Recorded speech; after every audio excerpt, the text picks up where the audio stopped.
Olá, tudo bem com vocês? Bom, estamos aqui mais uma vez para fazer uma outra videoaula aqui apresentando temas da educação física para vocês. A videoaula de número 10 para as turmas do 6º e 7º ano. O meu nome é Wallace Rodrigues e hoje vamos falar um pouquinho sobre um tema que muita gente conhece, né? Aliás, praticamente todo brasileiro. O futebol e suas características históricas, técnicas e táticas. Vamos recordar um pouquinho sobre a aula passada, porque ela vai nos ajudar, porque dentro da nossa aula hoje vamos falar sobre vários conceitos que também estão fazendo parte dessa aula sobre o futebol. Na aula passada, nós fizemos uma revisão de vários temas que a gente abordou embasado na nossa apostila do 6º e 7º ano, tá? Então, a gente fez uma revisão de tudo que a gente tinha visto até agora em todas as videoaulas.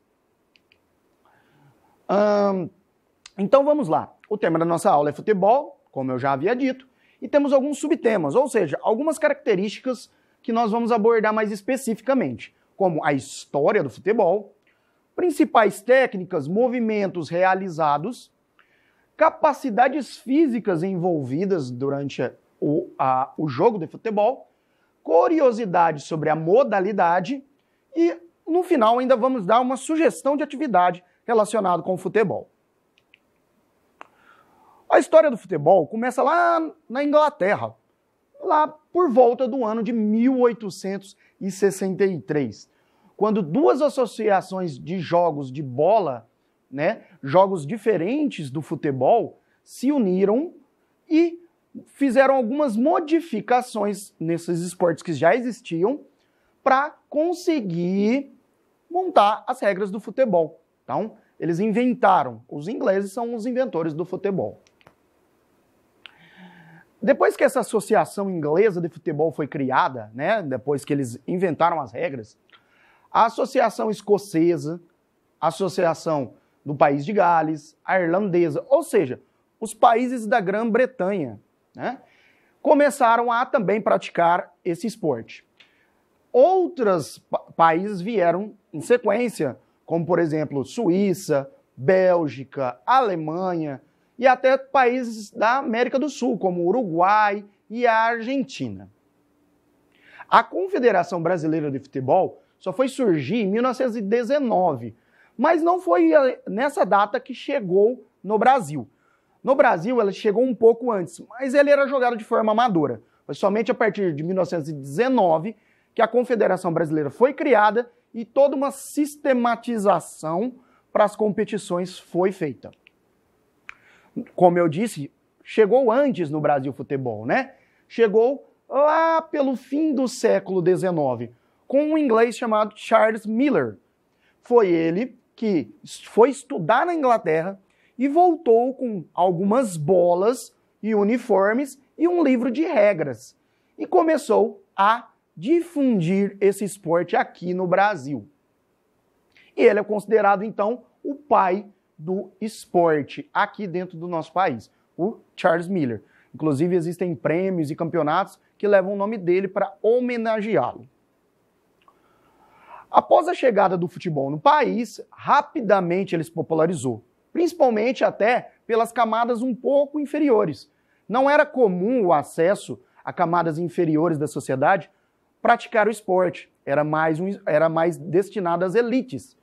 Porém, com o esporte sendo com regras fáceis e movimentos mais instintivos, ele acabou se popularizando no nosso país. Passado mais de 100 anos da chegada do futebol no Brasil, a partir de então o Brasil foi cada vez mais difundindo o esporte, se tornando o esporte mais popular do nosso país, e hoje nós somos considerados por muitos ao redor do mundo o país do futebol. Tanto que nós já conquistamos 5 vezes a Copa do Mundo, né? Em 1958, em 1962, em 1970, em 1994 e a mais recente em 2002. Então, nós temos 5 títulos de Copa do Mundo e mais outros diversos títulos sul-americanos, continentais e demais títulos que o Brasil já conquistou.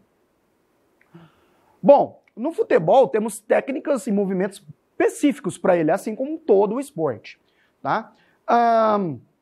Então, no futebol, a gente precisa dominar vários atributos físicos, né? Para que a gente tenha um bom condicionamento físico, para que a gente possa conseguir manter um alto nível ao jogar o jogo, e também algumas habilidades técnicas e táticas, né? Estratégias que eu monto para poder organizar a minha equipe e assim tentar o objetivo, que é a vitória. Bom, sobre as habilidades físicas, né? As nossas capacidades físicas, envolve várias, como correr, saltar, agachar, chutar e muitas outras, né? O futebol movimenta o corpo como um todo. É por isso que os atletas de alto nível devem ter um condicionamento físico muito elevado. E existem também as habilidades técnicas específicas, como o driblar, cabecear, chutar, se equilibrar, passar a bola, né, ou passe, né, chutar ao gol, arremessar a bola, como por exemplo no arremesso lateral, e outros movimentos também.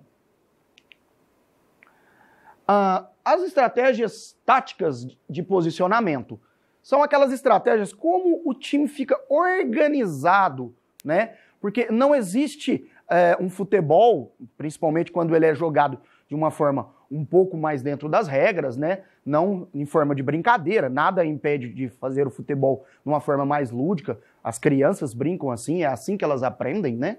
Mas quando a gente vai aprendendo mais e entendendo mais o futebol, a gente começa a se organizar pelo espaço do jogo, né? Pelo espaço do campo ou da quadra, no caso do futsal, né?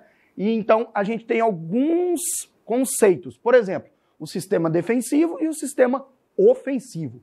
No sistema defensivo, nós temos aquelas pessoas que vão tentar impedir o gol, né? Basicamente, o goleiro, os zagueiros, que são os últimos jogadores para proteger o goleiro, os laterais que bloqueiam os cantos do campo, e os volantes, que são aqueles jogadores que ficam no meio do campo, tentando recuperar a bola para que volte essa bola para o ataque do nosso time. E também temos o sistema ofensivo, que é aquele que vai o objetivo do gol. Nesse sistema nós temos os meio-campos, os atacantes, os centroavantes e os pontas, que jogam bem no canto do campo, mas na parte ofensiva, tá?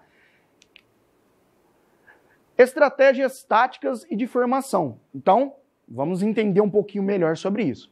Cada equipe adota um sistema de formação.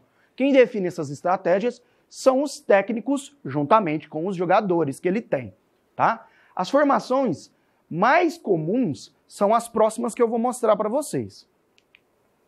Nós temos uma formação que é considerada formação bem clássica, porque ela é utilizada há muito tempo, até hoje, né? Que é a formação 4-4-2, onde a gente deixa 4 defensores, 4 jogadores no meio de campo e 2 mais avançados no ataque, certo? Temos uma formação mais moderna, que é utilizada muito hoje em dia pelos sistemas das equipes europeias e aqui no Brasil também vem sendo adotada, que é a formação 4-3-3, onde eu tenho 4 jogadores jogando na defesa, tenho 3 jogadores jogando no meio de campo e 3 no ataque. Um que fica centralizado e 2 jogando pelas laterais do campo, pelas pontas do campo. E também tem uma formação intermediária, que é uma espécie de mistura entre essas duas, que é o 3-5-2, onde a gente põe 3 jogadores fixos na defesa, põe 5 jogadores no meio de campo, mas espalhados pelo meio de campo, uns mais centralizados, outros mais abertos pelas laterais, e 2 jogadores lá na frente no ataque. Bom, as capacidades físicas envolvidas, assim como as habilidades físicas são fundamentais, as capacidades também são essenciais. Aprendemos nas aulas anteriores que existem 7 capacidades físicas. Vamos relembrar? Força muscular, potência muscular, flexibilidade, resistência muscular, resistência cardiorrespiratória, coração e pulmão, equilíbrio e a velocidade. Iremos, então, relacionar a capacidade física com as situações que acontecem no futebol. Por que a capacidade física é importante? Vamos ver. A velocidade é importante no momento da condução da bola para você ir para o ataque ou para você voltar para a defesa. A força muscular na hora de você dividir a bola com seu rival para ver quem é que ganha a bola. A resistência cardiorrespiratória para conseguir aguentar jogar em alto nível no tempo que você está jogando. E a flexibilidade, por exemplo, no caso do goleiro, para saltar e se esticar para alcançar a bola para fazer a defesa. A resistência muscular, para manter o ritmo dinâmico do esporte, que o esporte necessita. O equilíbrio, para a capacidade que ajuda a impulsão e também o domínio de bola, né? Quando os jogadores estão recebendo essa bola. E ainda a potência muscular, que intensifica a força dos passes e dos chutes. Curiosidades. O Brasil é o único país com mais títulos conquistados, né? Como eu tinha dito para vocês naqueles anos, tá? Na Copa do Mundo. Por isso é chamado o país do futebol. O Brasil é o único país que participou de todas as edições da Copa. E o nosso famoso Pelé é o jogador mais novo a vencer uma Copa do Mundo. Além dele ser considerado por a grande maioria das pessoas o maior de todos os tempos, ele ainda também foi o jogador mais novo a ganhar uma Copa do Mundo com apenas 17 anos e ainda fazendo um gol na final. Ou seja, uma idade bem próxima da de vocês. A jogadora Marta, por seu lado, é a nossa melhor jogadora do mundo e também considerada por muitos a melhor de todos os tempos no futebol feminino. Já venceu o título de melhor do mundo 6 vezes. Ronaldinho Gaúcho é o único jogador do mundo a conseguir faturar a Copa do Mundo, a Liga dos Campeões e a Copa Libertadores. Ronaldinho está muito aí na mídia agora de uma forma negativa, mas no seu histórico de atleta, aí sim ele foi um grande atleta. Vamos fazer, para finalizar, uma sugestão de atividade para vocês dessa vez, tá? Lembrando que a prática do esporte coletivo está proibida nesse momento por causa da pandemia, né? Então vamos tentar fazer uma atividade mais individualizada. Vamos explorar todos os fundamentos do esporte nessa sugestão de atividade. Atividade 1. Você vai pegar a fase 1, né? Vamos dividir em 4 etapas. Na primeira etapa você vai passar a bola contra uma parede, né? Tentando se movimentar, jogando a bola para ela bater em um lugar e em outro para você recuperar ela e fazer isso de novo. E você vai fazendo a famosa tabela com a parede, tá? Depois que você fizer isso algumas vezes, você vai chutar. Marque uma marca específica lá, né? Algum lugar, um pedaço, uma marca na parede que ela já tenha, uma parte pintada e tente acertar algumas vezes nessa marca, como se você estivesse tentando acertar um alvo, porque é esse o objetivo do chute dentro do jogo. Depois, arrume alguns obstáculos, pode ser qualquer coisa que você tenha em casa, qualquer objeto, e posicione ele para que você possa driblar esses obstáculos. Ou seja, pega a bola, conduza ela e vá evitando, desviando desses obstáculos, fazendo várias vezes isso para os dois lados e se movimentando de diversas formas.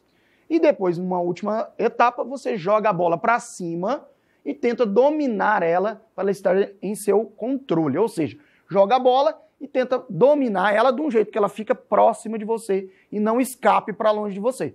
Esse é o domínio de bola, tá?